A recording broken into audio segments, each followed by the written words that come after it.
Hi friends, welcome to Harmony Hills Home and Garden. I'm Jenny and we're gardening here in Baltimore, Maryland, Zone 7. Today is the day I am getting rid of this and that yellow knockout rose. I don't like them, I don't want them, they're out of here. Come with me and let's get this taken care of. I've been talking all season long about how I don't like these yellow knockout roses. The reason I don't like them is that when they're in bloom, the blooms look really nice for about 45 seconds. Might be a slight exaggeration, but not much of one. It is not long before the yellow blooms start to turn brown and get floppy and start falling off.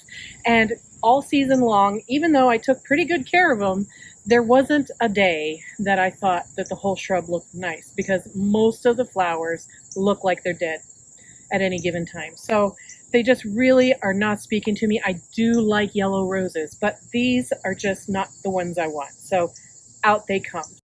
The tools I have with me today to do the job are my hand pruners, my leather gloves, because these things are pretty darn prickly.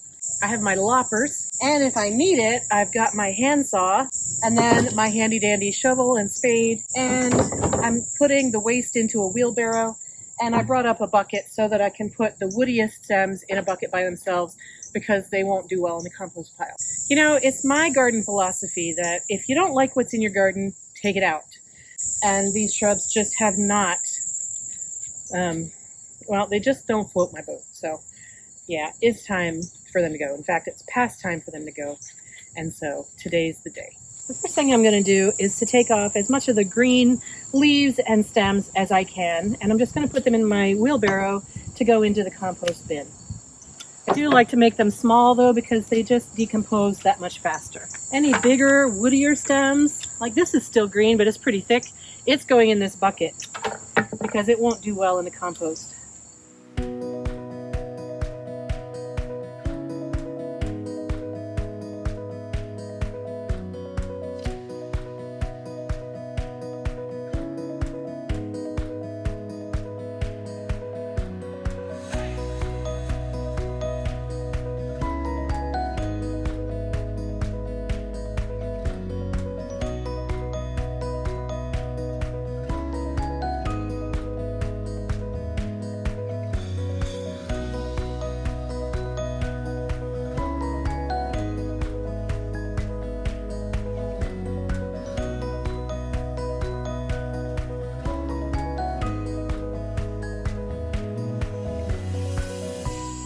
Okay, I have the plant stripped of all of its greenery, and I am now going to get the loppers out and take these trunks back as far as I can with the loppers, so that when I'm digging the roots out, it doesn't scrape against my legs and make it uncomfortable.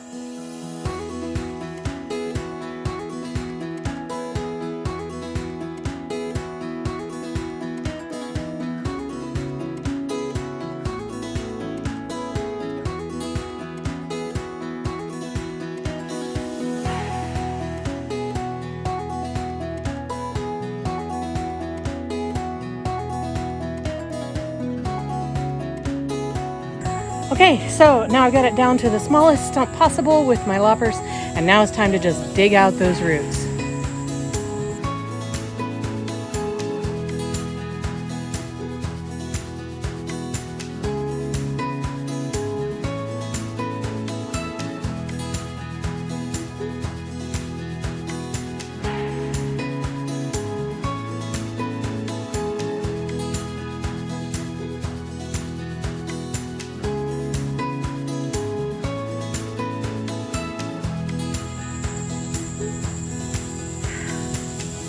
This is one strange looking root ball.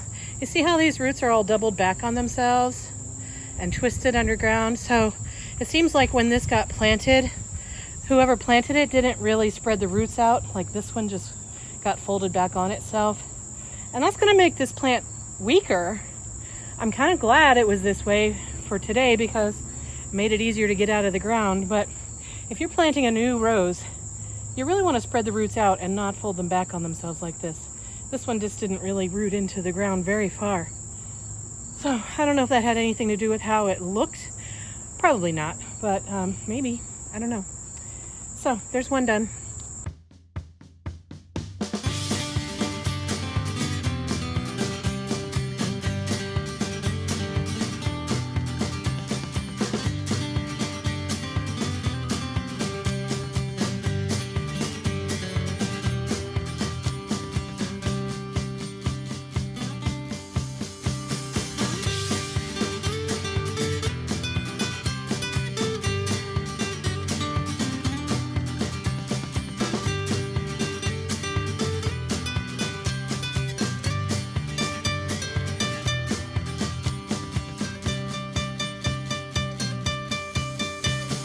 Okay, now that I have those 2 roses out of there, I am feeling like ripping out more things.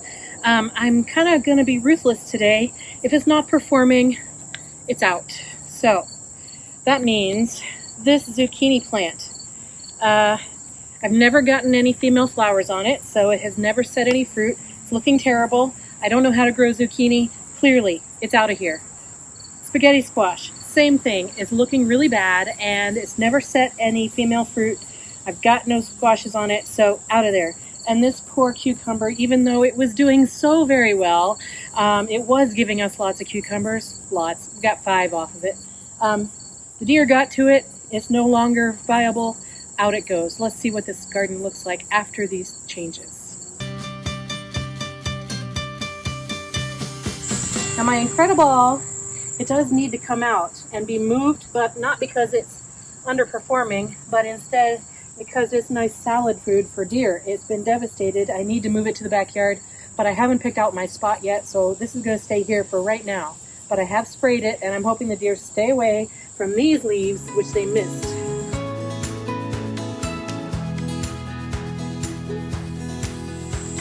Okay, this is going to be a good experiment. I have these dahlias here. These were grown from seed. These are Unwanted mixed dahlias. But I had 2 here that really were failing. I think they just got too much spider mite damage. So I had cut them down recently. And now I'm digging up their roots. And I see they did form just the baby tubers here. So I suppose I could save these over the winter and try to regrow them next year. But not worth it. Out it goes.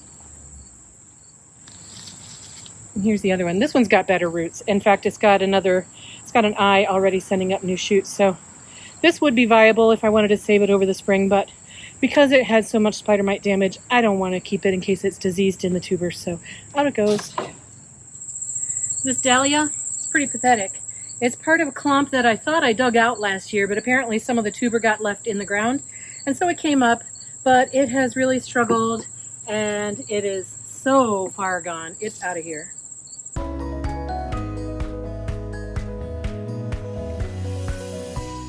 Well guys, this video turned out to be something different than what I thought. At the beginning I thought I was just taking out the roses and moving on with life, but you know, sometimes you just get the itch to clean things up a little bit, kind of tidy things up, take things out that weren't doing well. That's what I ended up doing. Are you doing that in your garden? Here we are in August and the summer is like so hot, so humid. I think it's like 100% humidity today. I'm just tired. So I had plans to do other things in the yard today, but I'm not gonna. I'm gonna go inside, get a cool drink, take a cool shower, get cleaned up, and I'm just gonna rest a little bit. I think that's a good idea. Yeah. All right. Well, I hope you have a wonderful day in your garden, friends, and I will see you again soon in another video. Bye-bye.